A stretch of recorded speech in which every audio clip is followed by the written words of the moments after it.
Project Zomboid at its core is a survival game. You live, you thrive, you farm, you hunt prey, you become prey, you die, and then you repeat. It's one of the best survival games I've had the pleasure to play, and I think everyone should at least try it out once. However, this video isn't about how Project Zomboid is the be-all, end-all of survival games, or how it's the best thing ever to grace the Steam store. No, videos like that have been churned out time and time again, and even though the creators producing them might vary along with the personality and presentation, the facts and the message stay the same. This commentary is to talk about something that is largely glossed over during these videos, and I think is one of Project Zomboid's main strengths. I'm here to talk about the true loneliness and isolation that comes from playing Project Zomboid. Now look, I understand that Build for One's been out for a while, and it's given us the chance to survive in badass adventures with our fellow survivors in arms. However, this video isn't about the multiplayer scene. I want to go back to the roots of this over a decade old game and truly experience isolation. But how do you do it? The question I propose is what made everything feel so alone? How do you go from a vibrant, if panicking, world full of life to an empty and hollow husk showing the remnants of the once was? For me, there are three separate categories that help to bring the end times together: meta events, the world itself, and TV/radio.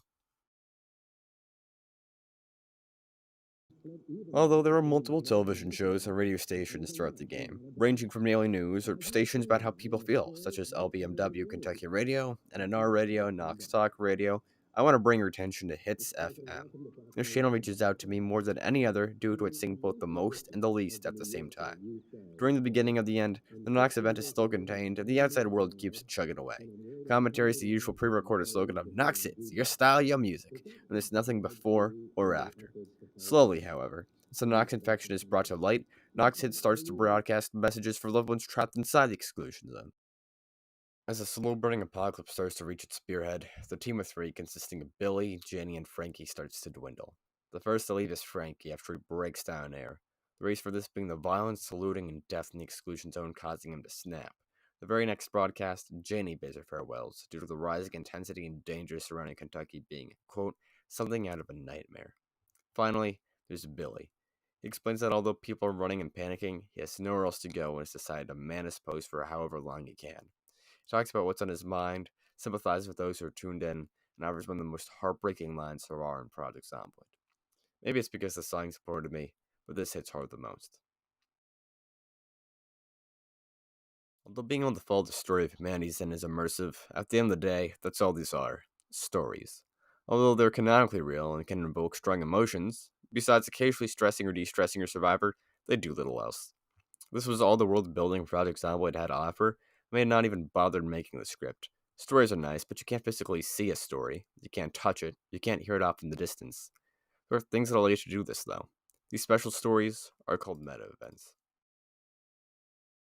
If you don't know what these events are, they mostly fall under the broad spectrum of impacting your game.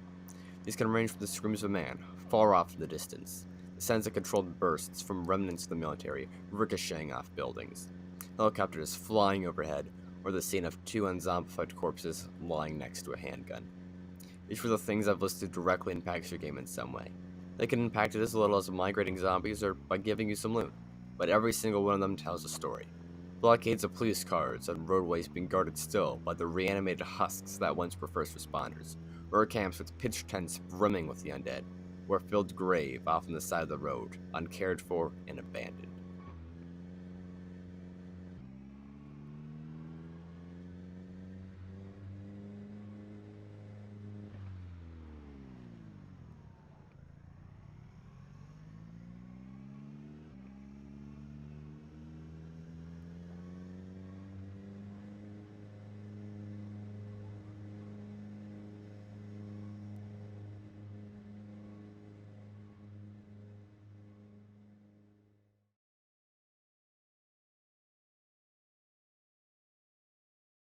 Finally, there's the world, or the more important facet of it, nature. Although it may be agonizingly slow to see while playing, nature does reclaim everything within time. Vines slowly start to creep up houses, bushes and shrubs start to grow wildly in unkept lawns, trees start to spring up in forests and cities alike. One of my favorite mods for immersion is the 10 Years Later mod by Dane. This mod shows an overgrown world full of dilapidated barricades, custom buildings, and customized stories. I think surviving long enough to see the world fall back into the arms of Mother Nature is a challenge for even the most adept survivors out there, but something gratifying all the same. It's a finality that emphasizes the fact humanity is no longer in control, and at the end of the day, you're just a fleeting visitor in a new age.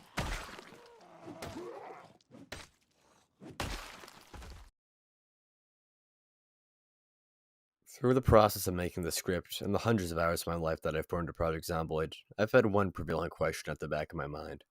It's not what caused the infection, the new meta strats, or even if I'm getting too philosophical here for my own good.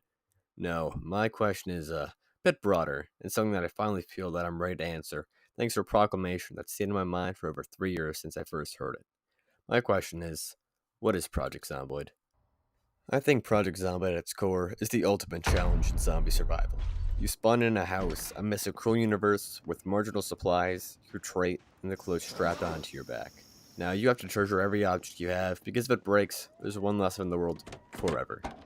As you carefully navigate this brave new world, you gain a newfound appreciation for the few things you have as you meticulously use them to their fullest effect.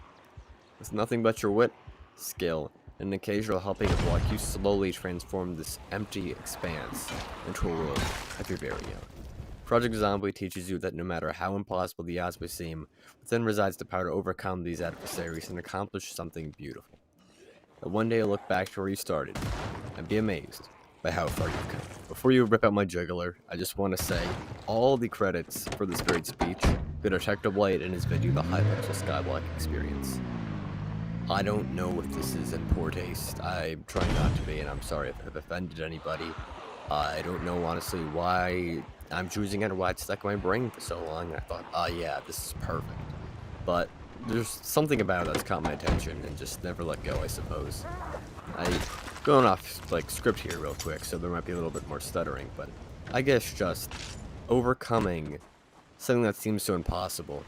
Cards stacked against you.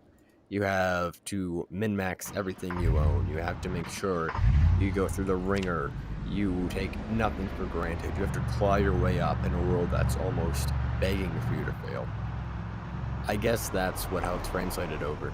Yeah, no. You're free to make your own opinions.